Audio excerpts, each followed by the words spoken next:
My guest today is Jaime Hunt, host of Confessions of a Higher Ed CMO and author of Heart Over Hype, which is a great read, by the way. Jaime and I are teaming up for a Confessions crossover, and boy, do we have some things to say.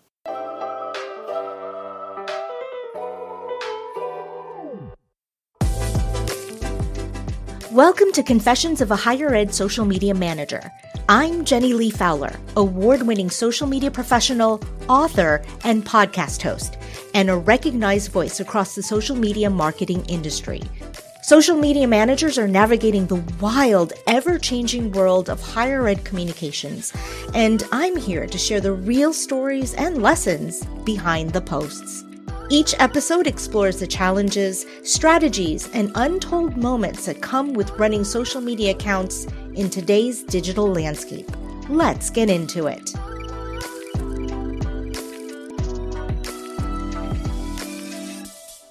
Jaime Hunt. Jenny Li Fowler.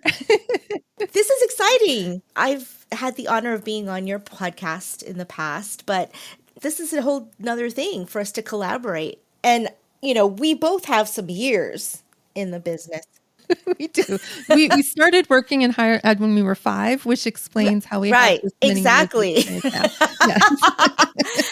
Yeah, I think I started in 2011, so I have about 14 going on 15 years, and it's amazing that's 15 years ago. I know.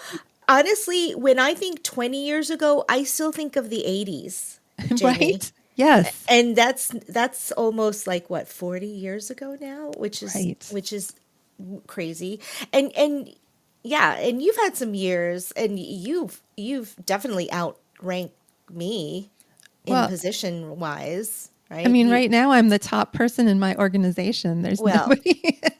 That's right. Right. I love that, founder, CEO. But right. when you were like CMO, Chief Marketing Officer. Yeah. For the last 10 year or decade-ish of my career, I was a CMO. Before that, I was in a seat similar to yours over web strategy, social media. If I had a pixel, it was mine. And then before that, in media relations stuff. And I started in 2004, which is like, how is that 21 years ago? How is that 21 years ago? Yeah. Time flies when you're having a time. when you're managing crises. We've seen some things. A couple, 1 or 2 things in our years. Yes. So I'm super excited about this because we're going to drop some hot takes. I am fully braced for hot takes. Scorched. So so we'll go back and forth and then we'll discuss. Jay, do you want to start? I am going to start with the biggest issue facing higher ed right now in terms of marketing and branding is a president who wishes that they were at a different type of institution.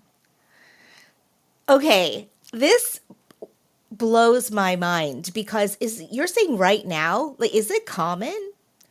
Oh my gosh, I talk to so many people who are like, my president wants to make our brand be more like XYZ, completely different institution. And it's so frustrating for people because they're like, we want to be like this elite school down the road, but you're an access institution. Like, lean into being what you are. Because what happens is you end up building these brands that are totally not authentic to the experience that the students have on campus. You're kind of having you're chasing tactics for a different type of institution. And it's just creating this absolute brand incoherence. So is it sort of like envy? Initially, I thought you were saying presidents secretly wanted to work somewhere else. Do you think that's part of it? They secretly, They secretly want to be at that other institution. So they're trying to make their institution into that, other school. Get out. Yes. Wow. And this happens a lot. I'm just floored. I don't know exactly how prevalent it is, but I've talked to enough people who say, my president's clearly positioning him or herself for their next job at a different type of institution, completely changing the way that the school operates to align with a different type of institution. I imagine at MIT, there's like nobody superior to MIT, so you probably don't run into that a whole lot. I would say there's a lot of politics that go in, inside those walls, our walls as well. But they're just running an organization not for like the organization. It's like they have their own goals in mind. That's horrible. Honestly, you see it often. I'm not saying this is a majority at all, but you see it often with provosts too. Like they want to lay the groundwork for their president job, and so they are doing all these, I'm putting air quotes around initiatives that are just them chasing what they think is going to get them the job at the next place. And staff are running around trying to keep up with all of this instead of focusing on what makes the institution they're at great, or serves those students or serves those goals. It's so frustrating to watch and see and talk to people in that situation. Now that you're saying that, the provost position, especially if you have a person that has their sights set on maybe something bigger and better, like, what do you do with that? The best thing that a marketer could do in that situation is continue to push the like authenticity piece of what our marketing and branding needs to be. And the president can listen or not listen to you, but I think as long as you're pushing that narrative forward, that helps. I was so lucky when I was at Winston-Salem State to work for Elwood Robinson, who was like, I get what WSSU is. I want WSSU to lean in its strengths. And we were changing the world at WSSU while I was there. And after I left, he continued to do that. I mean, that's when you have success. It's when you're sort of fumbling around going like, oh, I need this for my portfolio or my resume or whatever. And it's not actually true to the institution. I just think we spend so much time, effort, money, resources on that stuff that it just doesn't work. It's selfish. Yeah. We don't like it. No, we hate it. Boo. 2 thumbs down from Jaime and Jenny. Yes, exactly. 4. Right. 4 thumbs down. 4 thumbs down. Yeah.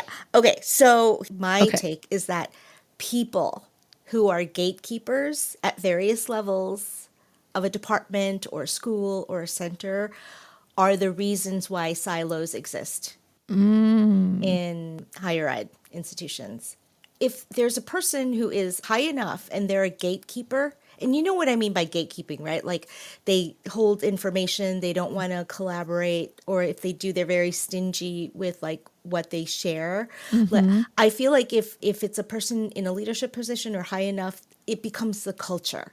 And that's why silos exist, and it kills me. Like, yes, it's a person thing. Do you know what I mean? Yeah. And I know you say, let's bust some silos. I know you hate it too, but is that your experience, or is it, do you think? 100%. Because they're often withholding data. They're withholding answers. Yes. It's painful to watch. Yeah. Information or anything. They're not communicating with the people that they should be communicating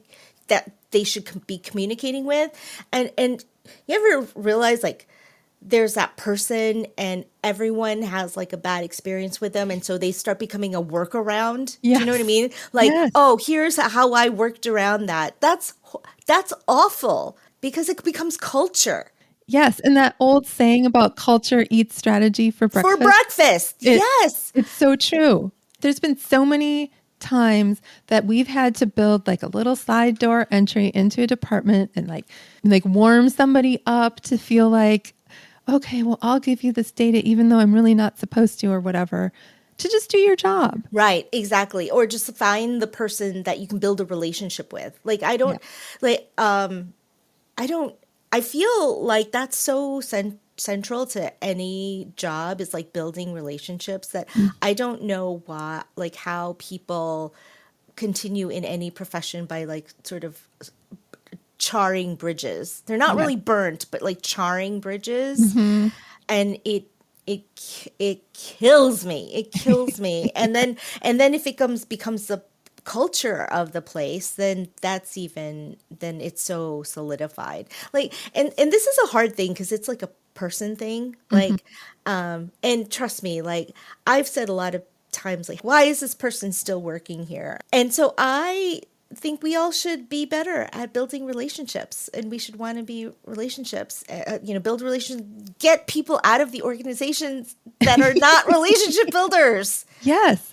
Well, and I would say that this problem actually connects to the one I just talked about, which is I Yes. think a lot of times those are people who are trying to build their portfolio for their career advancement. Own And they purposes. want to be able to say, I did this by myself, or I led this. I didn't have anybody else come in on it.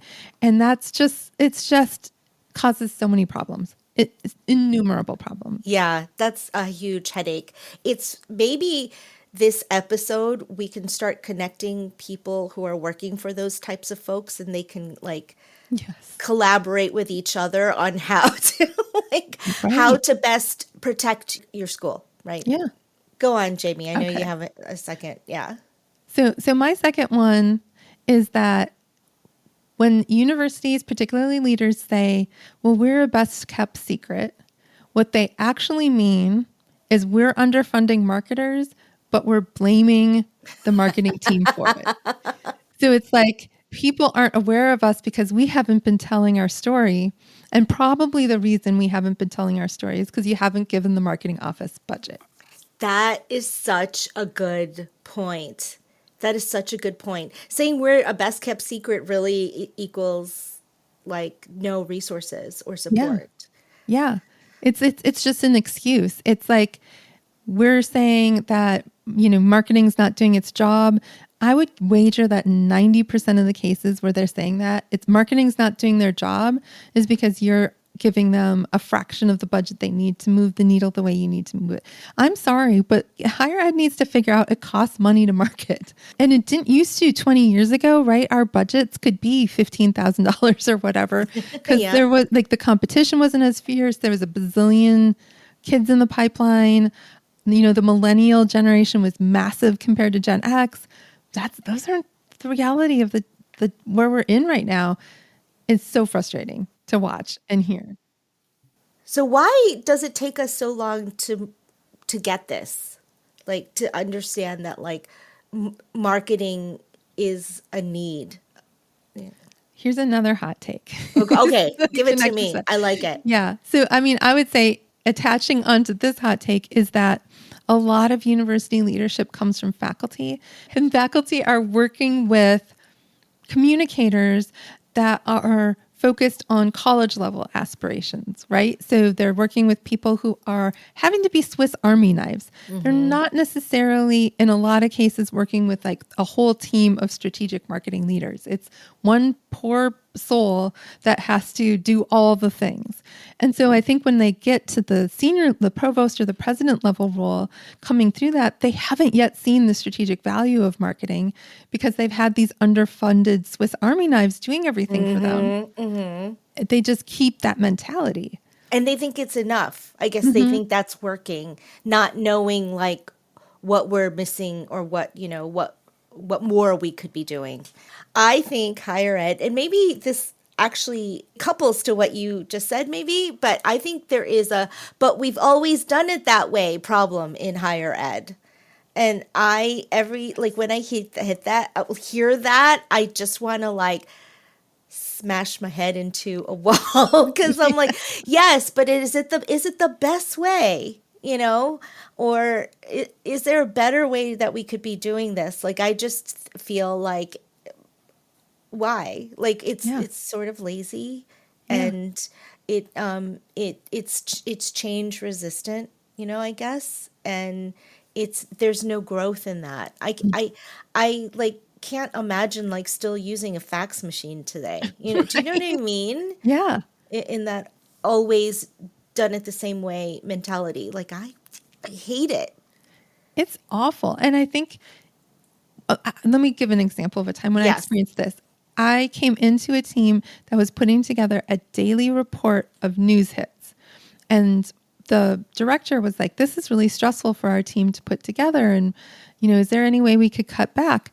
And I'm like, well, why are we doing it? The president before the current president wanted it. So I asked the current president, do you want this? Yes. And he's like, no, I don't I need it once a week. That's fine. So we Okay. were spending all this time and effort because we'd always done it on a daily basis and never took the opportunity to even ask the end user, do you still want it? I mean, Right. Who's it's a new president, right. Well, you should re-examine, like, I feel like all of these things when you Yes. have a new president. Oh man, that's funny. I'm against it. I don't like the, but we've always done it that way kind of mentality. Yeah, Well, imagine if you were still doing social the way you did it in 2011.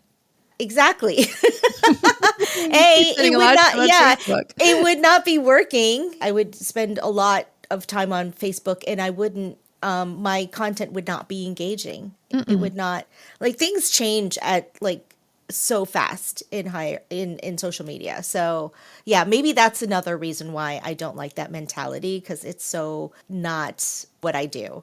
Yeah. Yeah. All right. Jamie, what's next on the agenda? Yeah. So my last one, the universities, higher ed needs to cut their obsession with peer envy. So you know how you constantly get, if you work in a marketing office, your president's office is always sending down these brochures and these fancy view book, all the things that the presidents get, and they're sending them down with a note like we should do something like this. And they're not really thinking about, does this fit for our institution? Or is it effective? Yeah, yeah, we right. Because those things, honestly, if you're doing a peer-to-peer campaign, you should know that your marketing materials are getting taken from the chief of staff or the executive assistants of the president and brought down to the marketing office. And the president's probably never seeing it. You're wasting so much money on it. Those print pieces. When you say save millions, does that mean like because you're chasing every sort of whim of the president that, these marketing assets, that it's just costing money without any real discovery or research into what if it's working? Yeah, I want to give you an example. I'm not going to say what state it's in, but a friend of mine said that her president said the university down the road said they are going to let in 500 more freshmen this year. And so now we have to go after 500 more freshmen. It's like, but why? Like, what? This is so interesting to me because now that you're consulting, I think you're talking to a lot more higher level people in different schools. So I am learning so much. So I didn't realize there was such a like keeping up with the Joneses mentality among leadership. Yeah. Oh, yeah.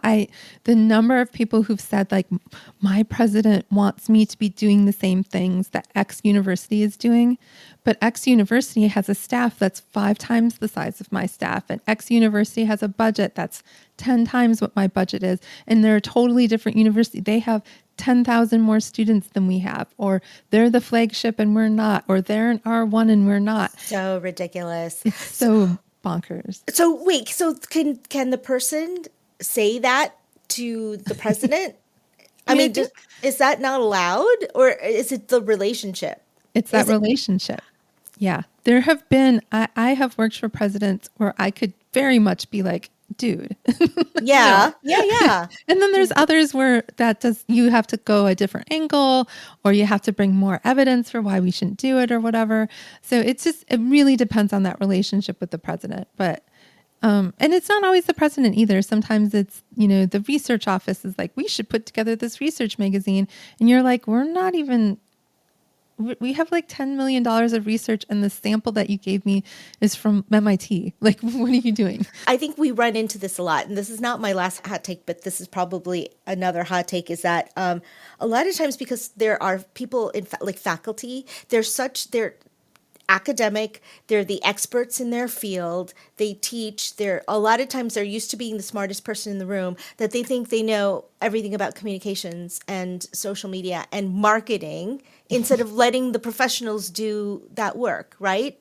Yes, everybody thinks they understand marketing. No one would ever go to the CFO and say, I could manage this budget better than you, or, I could organize like the budgeting process better than you.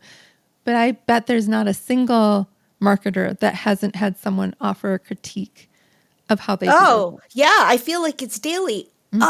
You make such a good point about the CFO and the CMO. So is it just because it's like marketing is not seen as like a science or something? I think so. I think people see it just as an art and not as an art and a science. And so they're just very like, well, anybody could do marketing. Like, well, I mean, if that were true, there wouldn't be problems with institutional enrollment or, you know what I mean? Like Yeah. it's, Or I don't people, know. there wouldn't be best kept secrets. Right, right.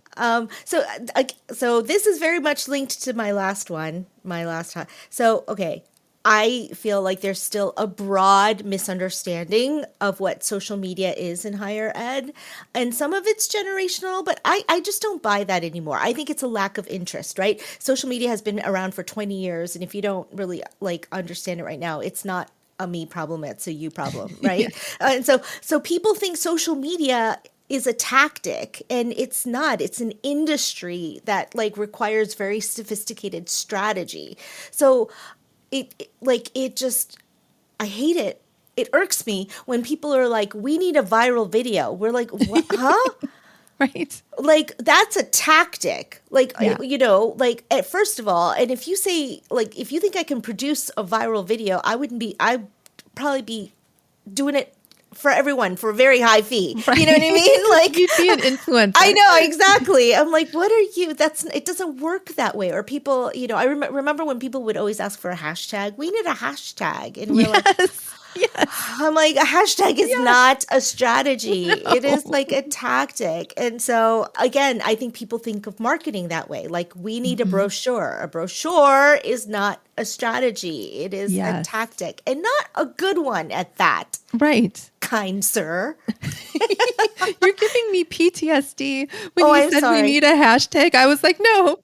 You laughed at that one. I figured you would relate to that one. But yeah, It's like a PDF isn't a website. A hashtag's not a social media strategy. Well, I talked to someone maybe 2 or 3 weeks ago who said like the salary that they are able to offer for their social media person means they're getting an entry level early career person, which is fine, but they're asking that person to do really sophisticated strategy. Right. Because the person that's hiring does get social media and the value of it, but their salaries don't align with that. And so they have someone who's 26, which is great, but it's not the sophistication. They could be like a specialist, but you need a director. Yes. Like the meetings I'm in, the recommendations that I gather with other people to make, it requires experience. It's not someone just walking in the door. And actually, if you agree with us, listeners,